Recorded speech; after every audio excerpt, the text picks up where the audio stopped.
ကိုစောင်းနဲ့ဆိုတာတော့တိချာမရှိဘူးဟုတ်လားဒီကို့ပေါ်မှာခင်မင်နဲ့ကို့ပေါ်မှာချစ်ခင်တဲ့နတ်ကိုပဲကိုစောင်းနဲ့လို့ခေါ်တာအဲ့ဒီနတ်ကဒီရက်ွက်ထဲမှာဖြစ်နေတယ်ဖြစ်မယ်တစ်ပင်ဆောင်နဲ့ဖြစ်နေတယ်ဖြစ်မယ်ဟိုအထက်ကောင်းငင်ကနတ်လည်းဖြစ်နေဖြစ်မယ်ကို့ပေါ်မှာ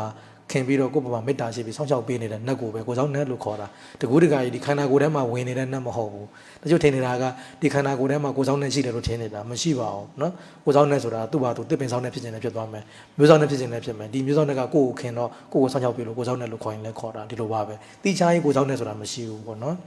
အိမ်ဆောင်နဲ့ဆိုတာတော့ရှိတယ်အဲ့ဒါလည်းအိမ်ကိုစောင့်တာတော့မဟုတ်ဘူး तू ကအိမ်ဒီအိမ်ဒီဗိမ္မာန်သူ့ရဲ့ဗိမ္မာန်တစ်ခုအနေနဲ့လာနေတဲ့သဘောစာထဲမှာပါတယ်လေမျိုးတစ်ခုတည်တယ်မျိုးတစ်ခုတည်ပြီဆိုတာနဲ့အဲ့မှာနက်တွေကလည်း तू ကဆိုင်ရနက်တွေလည်းပေါ်လာပြီးတော့ तू အိမ်တွေနေရာချတာလူတွေစင်နေရာချတာမဟုတ်နက်တွေလည်းပဲအိမ်ကွက်နေရာချတာသူတို့ကလည်းတော့ဘယ်အိမ်ဆိုရင်ငါတို့နေမယ်ဘယ်ရက်ကွက်မှာငါတို့နေမယ်ဆိုပြီးသူတို့ကနက်တွေမှာလည်းခွဲတန်းချတယ်စောင့်တာမဟုတ်ဘူးသူတို့ရဲ့ဗိမ္မာန်အဲ့တော့ဒီအိမ်တွေကသူတို့ရဲ့ဗိမ္မာန်ပဲအဲ့တော့အိမ်ချင်းကအိမ်ဆောင်တဲ့ကိုမောင်းထုတ်ခွင့်ရှိတယ်နော်တချို့ကအိမ်ဆောင်တဲ့ဆိုရင်ကိုယ်ကိုရမယ်ပူဇော်ပတ်တာမယ်ထင်တာမဟုတ်ဘူးတကယ်တော့ကိုယ်တော်တော့ကျေးဇူးတင်ရအောင်ပါကိုယ်အိမ်ရှိလို့ဒီနက်ကနေခွင့်ရနေတာဒီအိမ်ကိုဖြုတ်လိုက်ရင်ဒီကောင်နေဗိမ္မာန်ပြောက်ပြီအိမ်နက်ကမရှိတော့ဘူးနော်အဲ့တော့အိမ်ကိုစောင့်တာမဟုတ်ဘူး तू ကဒီအိမ်မှာလာနေတာနော်အဲ့တော့ကိုယ်တော်တော့ကျေးဇူးတင်ရမှာဒီနက်ကတချို့ကအိမ်ဆောင်တဲ့ကိုပူဇော်ပတ်တာလုပ်နေသေးတာနော်ပူဇော်ပတ်တာစရာမလိုကိုယ်ကျေးဇူးတင်ရမှာဒီနက်က